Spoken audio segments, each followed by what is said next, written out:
o escritor goianiense Gabriel Nascente, que pleiteia uma cadeira na Academia Brasileira de Letras, com mais de 60 livros publicados.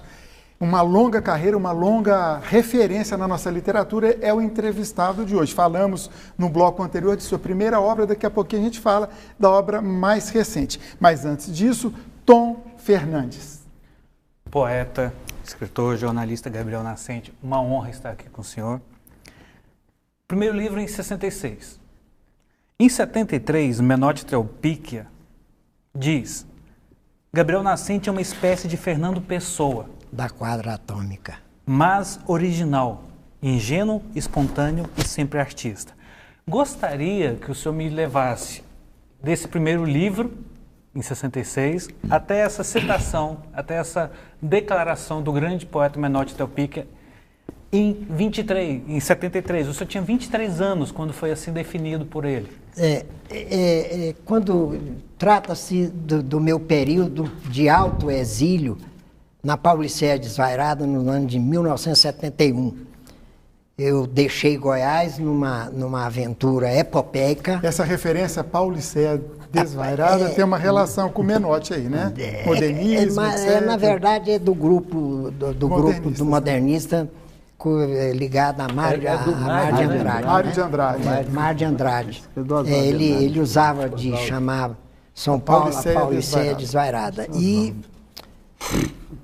eu decidi, numa ousadia rambodiana, provocar uma ruptura no destino dos meus desígnios literários, a caminho de novas emoções, de novas descobertas, de novas concretizações, e fui me ancorar em São Paulo, onde, nos 3 primeiros meses, eu não tinha, era desempregado, vendia poesia na Praça da República.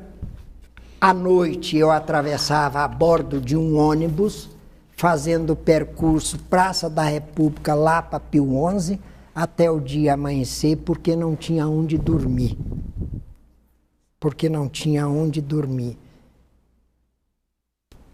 Madrugava no balcão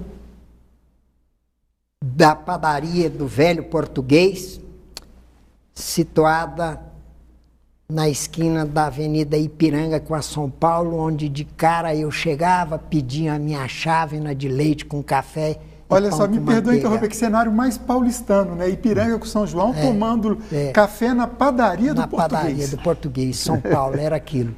Depois eu comprava a Folha de São Paulo, pegava o classificado e ia bater à procura de emprego. Numa dessas minhas andanças, alguém me orientou que visitasse Menotti Trelpicchia na Líbero Badaró, onde ele tinha o cartório, o velho cartório de registro de imóveis, etc. Tal, e fui ao encalço de Menotti. E ele me recebeu com ardoroso carinho e já foi logo perguntando: o que você faz em São Paulo? Falei: doutor Menotti, eu estou desempregado. Estou desempregado. Falou: não, então você estava, porque a partir de agora eu vou encaminhar você para a editora Martins, que editava, a velha e antiga editora Livraria Martins, que editava os maiores vultos da literatura brasileira contemporânea, quais sejam Jorge Amado, Menotti Trelpicchia, Mário de Andrade, Oswaldo de Andrade, Aloysio Azevedo, enfim, essa geração, essa pleiade. E escreveu um bilhete, eu fui à editora procurar o velho Martin, era o velho Martins, como era chamado, e ele me contratou como revisor.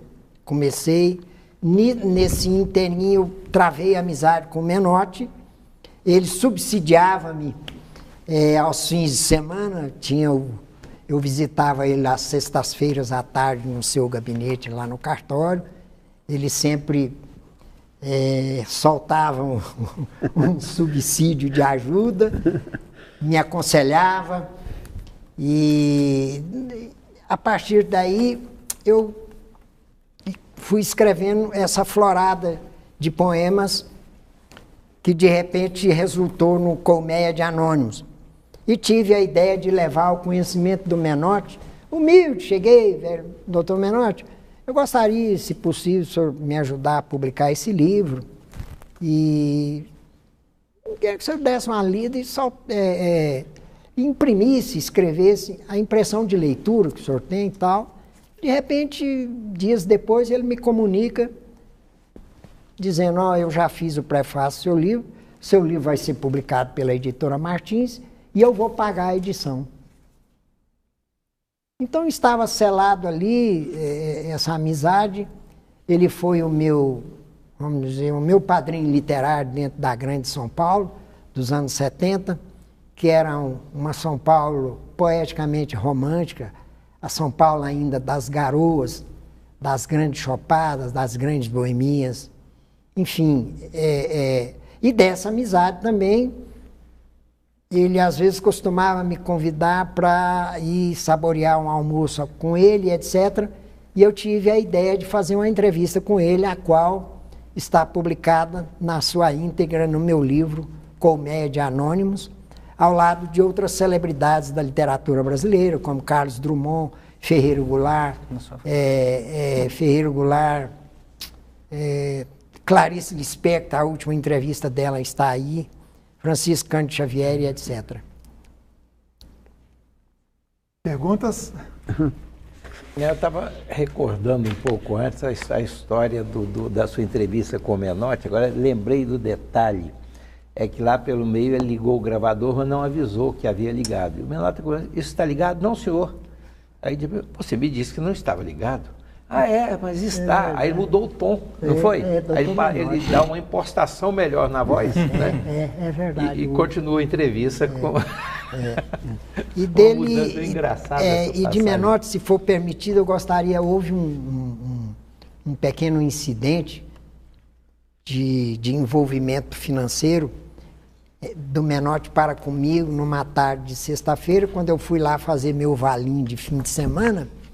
Ele tinha acabado de receber o pagamento de um inventário de uma fazenda, se atrapalhou lá, o cheque estava sobre a mesa dele, qualquer coisa assim equivalente a mais ou menos assim, superior a uma quantia enorme. Muito dinheiro, coisa de milhão. Naquela época, cruzeiros. E papapá, terminando o expediente, ele falou, poeta, você pega esse cheque aqui e vai... Aqui eu já vou pedir para abrir o banco lá, para você entrar lá e descontar, né? Porque você não vai pagar táxi com cheque, tal. Aí ele me deu aquele cheque, eu peguei e fui embora, beber cerveja, etc, tal. De noite, lá na praça do Largo do Aroche, tipo meia-noite, eu fui pagar a rodada, e o goiano lá, por coincidência, ele tinha sido chefe de cozinha do Dr. Pedro Ludovico. Quando eu dei o cheque para ele, ele foi lá, porque eu morava já perto lá do Lago Barocho, na Avenida Duque de Caxias, ele voltou assombrado, falou, poeta, o que é isso? Esse dinheiro aqui é enorme. Não posso descontar, é coisa de milhão. Não tem como fazer isso e etc. E eu fiquei apavorado com aquilo, né? Eu falei, mas o que se trata e tal e etc. Resumindo, eu fiquei com esse cheque guardado até a primeira segunda-feira e logo que amanheceu fui devolver a ele o cheque. E ele ficou embevecido com essa atitude, né? Poderia ter feito um extravio, etc. Então eu tenho essa lembrança de Menotti. Poeta, de um goiano para o outro, Gilberto Mendonça Teles disse que Gabriel Nascente é o poeta mais solitário de Goiás. É a mais alta concepção antropológica da poesia. De um goiano para o outro, o senhor escreveu também sobre Cora Coralina. Escrevi. Queria que o senhor falasse um pouco da sua relação com ela, da sua... Vamos, sim. Cora, eu a conheci através de Maria Guilhermina, escultora, em meados dos anos 70, começo dos anos 80. E quando nos conhecemos, ela já conhecia minha poesia, Cora já lia Gabriel Nascente, Viola do Povo, Menino de Rua, Reflexões do Conflito, que nós editamos em parceria com o poeta Aidenor. E ela tinha o costume de me chamar de Castro Alves da poesia goiana. E, coincidentemente, o primeiro livro dela, Poemas e Becos de Goiás, foi publicado em 1965, 66, por aí, no mesmo tempo em que eu publiquei Os Gatos. E, frequentemente, eu visitava a casa de Cora, passava tardes dialogando com ela, contando casos. E aí eu tinha também o costume de levar minha latinha de cerveja.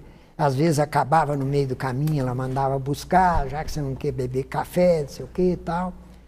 E estudei Cora, aprendi a ler Cora, a amar Cora. E um dia eu, várias vezes, escrevi poemas sobre ela, e um dia eu alonguei aquele projeto que acabou virando o livro Cora, a Pitonisa da Ponte. Uhum. Semelhante a outros trabalhos meus, esse poema foi inspirado na biografia dela através de uma longa pesquisa oral, pesquisa de entrevistas, pesquisas literárias, pesquisas emocionais, pesquisas de depoimentos, procurando interstícios, curiosidades, fatos jocosos da vida dela, e transformei essa biografia em poesia, que é Cora, a Pitonisa da Ponte.